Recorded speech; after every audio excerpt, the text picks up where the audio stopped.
Welcome to the deep dive.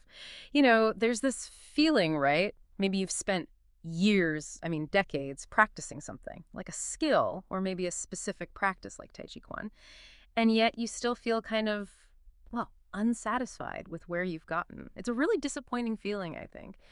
And what if that feeling comes down to maybe not quite grasping or not having a clear definition of what Taijiquan actually is? Hmm. So that's really our mission today. It seems impossible to really master something if you don't, properly understand its core. How can you know if you're even on the right track if the destination isn't clearly defined? Exactly. So we're going to do a deep dive today, try and pin down a clear definition for Taijiquan. And we're going straight to the most authoritative sources available, the Taijiquán Classics, specifically those linked to Wang Zōngyuè and Yǔxiāng. Right. And understanding where Taijiquan really comes from, its origins, that's not just historical trivia. It's absolutely vital if you want to know what it is you're actually practicing day to day. For a long time, you had the Chen village making this historical claim, saying the creed of Taijiquan, that theirs was the authentic version.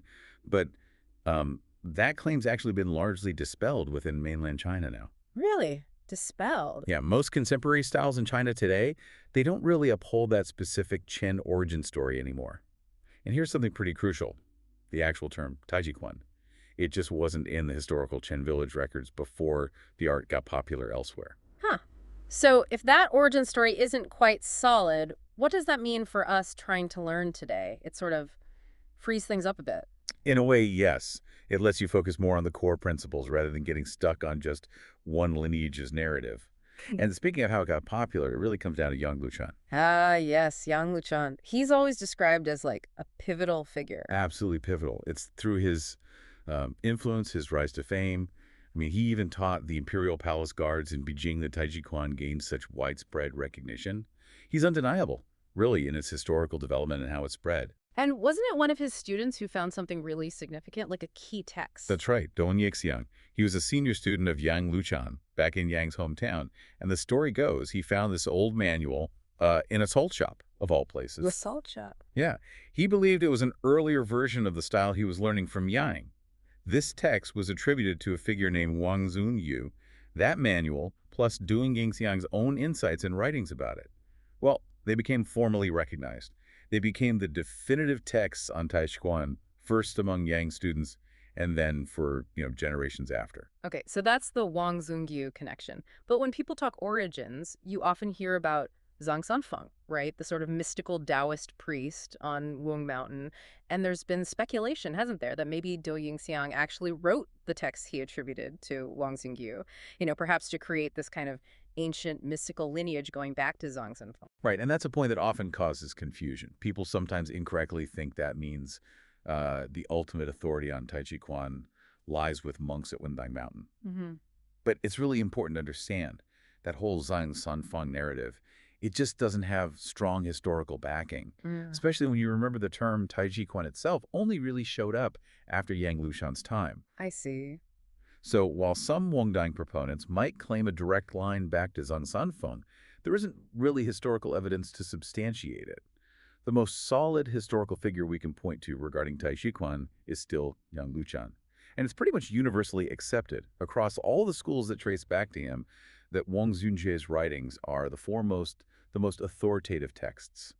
Those are the texts that really guide the practice. Okay, so we have these classics, Jingding in Chinese. They're obviously important historically, but what's their actual purpose for someone learning today? Why should we care so much about these old texts? Well, they're not just old texts. Think of them as the foundational operating manual for Taijiquan.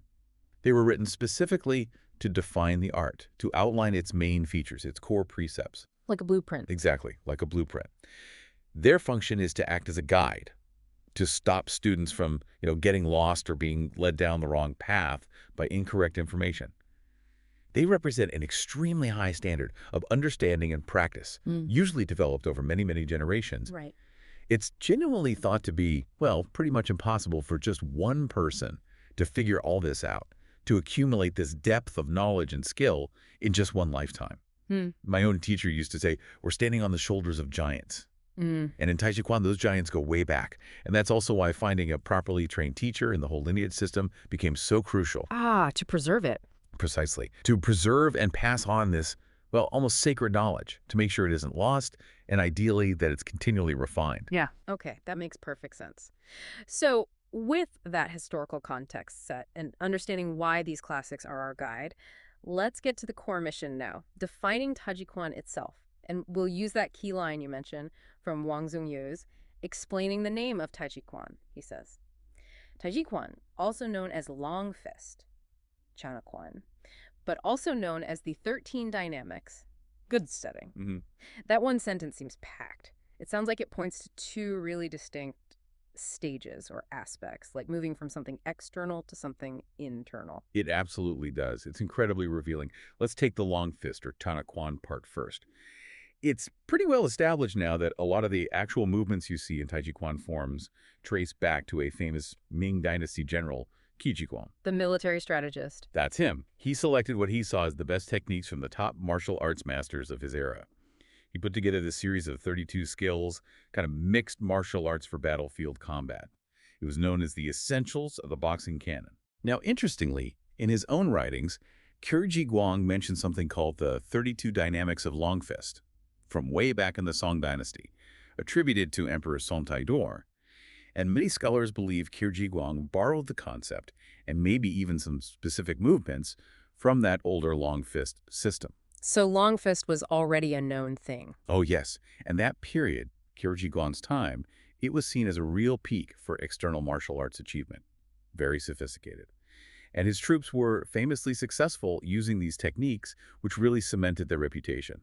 So Tàijíquán gets called long fist, partly because its physical movements have roots in that well-regarded, battlefield-proven long fist tradition. Okay, so that covers the external foundation, the long fist part. It starts with these strong, effective movements, but then Wang Zōngyuè's definition adds also known as the 13 dynamics.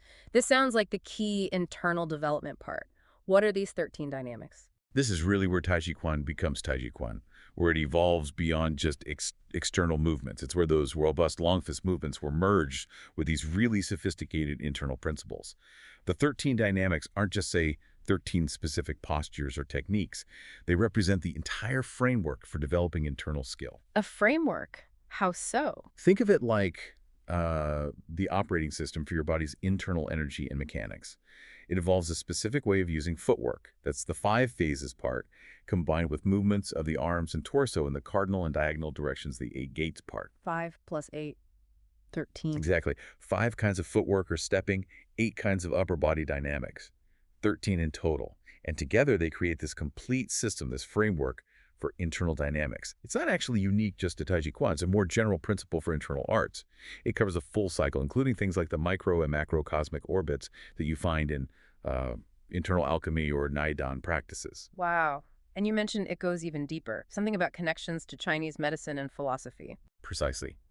What's really fascinating in Wang Zōngyuè's original text is that each of these 13 dynamics is explicitly paired with one of the 5 elements or one of the 8 trigrams from the I Ching. Ah, so like wood, fire, earth, metal, water. Exactly, for the footwork. And then the trigrams for the arm dynamics. This isn't just symbolic. It strongly hints at these complex internal relationships, linking the physical movements directly to corresponding internal organs according to traditional Chinese medicine principles. So you'd need to understand TCM to really grasp it fully. Absolutely.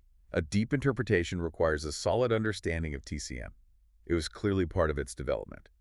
So if you pull back and look at the big picture, these 13 dynamics represent this incredible synthesis. It's like the peak of understanding kinesiology, internal biomechanics, physiology, all integrated within this framework of essentially internal alchemy. That sounds incredibly profound. It is. And when it's transmitted properly, this system of the 13 dynamics isn't just for martial application. It can actually serve as a method for internal cultivation, potentially leading towards, well, spiritual attainment. Right. Which probably explains. Exactly. That's most likely the reason why people later wanted to attribute its creation to a figure like the Taoist priest Zhang Samfeng. It has that deep, cultivated, almost spiritual dimension. Okay, so we've got long fist for the external roots, 13 dynamics for the internal framework and development. That leaves the name itself, Taiji. What does that core concept bring to the art? Why call it Tàijíquán? Well, the name literally translates to Tàijí Martial Art, or Grand Polarity Fist, perhaps. It's the martial art designed to express the principles of Tàijí. Now, Taiji is often thought of just as a philosophical concept, but its method, classical philosophy, is actually logic. It's the foundation of science, really. Logic. How so? Taiji describes a fundamental principle you see everywhere. It states that all things exist in relation to and depend on their contrasting opposites. Think about it. Day only exists because of night. Up needs down. You can't have inhale without exhale, or hot without cold. They define each other. Precisely. They're mutually dependent for their very existence. Even our thoughts rely on contrast to form concepts. That idea of duality, Taiji, seems, well, universal. You gave physical examples, but how does understanding this change how someone actually practices the art, or even just lives their life? It changes everything, fundamentally. Let's break down the word itself. Tai means greatest or supreme, like to the greatest extent. Hmm. And Ji means poles or extremes. So Taijí together implies this ultimate state.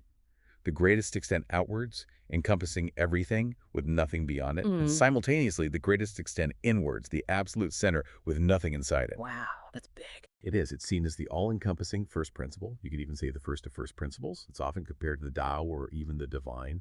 And it's used as this logical tool to analyze absolutely every aspect of the art. And then Quan, of course, just means fist, or it signifies a system of martial art. So Taijiquan is the martial art developed specifically around and focused on expressing this profound principle of Taiji, of dynamic balance through complementary opposites. Once you grasp that, you stop just going through the motions. You start trying to embody and express that principle in every single movement, every breath, every interaction. It really is remarkable how all these layers fit together, starting from those debated origins, moving through the external martial arts connection with Long Fist, then the incredibly sophisticated internal framework of the 13 dynamics, and finally landing on this core philosophical insight of Taiji itself. This deep dive, I think, has really helped clarify what Taijiquan is, and hopefully by understanding these foundations, the history, the external side, the internal methods, the philosophy, maybe that unsatisfied feeling we talked about at the start can begin to fade. You now have a much clearer picture, a framework for what Taijiquan truly entails, and maybe that provides a clearer path for your own practice, for making real progress. Absolutely. And that clarity, the definition, it brings up a final thought for you, the listener, to maybe reflect on. How might that fundamental Taiji principle, this mutual relationship, the interdependence of contrasting opposites, how might that apply in other parts of your life outside of martial arts? How could understanding this highest principle, as Wang Zōngyuè called it, maybe help you find a bit more balance or insight or perhaps new perspectives in your everyday experiences, whether it's tackling complex problems or just in simple daily interactions, something to think about?